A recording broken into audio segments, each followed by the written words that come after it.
Yeah, I got to give Micah and Trayvon credit because they're trying to beat Jerry at his own game, and that's negotiating with the media. We just got done talking to CeeDee Lamb, and he said, I understand what's going on here. I don't like the back and forth in the media and the negotiating with it, but that's part of it. He's like, I don't recommend it, but I get it. And, he's fully in support of Micah. But back to the conversation from yesterday, from Micah's standpoint, it was the first time that I could really sense that there was doubt that he feels like a deal is going to get done. How much do I believe that he has doubt? I don't know about that. You still ask me, I still believe a deal gets done with Micah Parsons. Granted, the team has a lot of control in this situation. If they choose to, they can let him play out this final year and then choose to franchise tag him going into 26. But I still believe that a deal gets done here. It's just a matter of time and when.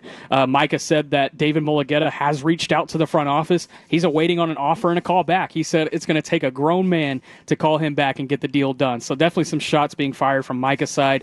And then on Trayvon's side, I wanted to ask him if he was surprised by that dock and pay, even though that clause in his contract, he knew about it, his agent knew about it. He said he was surprised. He said it hurt his feelings a little bit. And that's one where I maybe have to look at the front office's side of things and be like, hey, it was a clause in your contract. It's not an uncommon clause. Dak Prescott, Osa Digizua, CeeDee Lamb, they all had that same exact clause, and they were all here during the offseason. So, from one standpoint, I understand Trayvon wanting to work with his own specialist, his own trainer, so he knows his rehab is being done to his likening. But at the same time, you know what your contract looks like, dog. You gotta be able to honor that and expect the consequences that come with it if you don't. And one question that I definitely did want to ask Trayvon yesterday that I'm glad I got in, because I think there's some fan rhetoric that has built up over the course of the last 48 hours of, hey, when Trayvon gets healthy, does he demand a trade? And so I asked him, I said, are you still happy here? And he said, yeah, I'm still happy. I'm still happy with my brothers, with my teammates, wouldn't want to be anywhere else. So I thought that was a pretty interesting comment that he did make, just to kind of shoot down any concerns about him potentially wanting out at a certain time.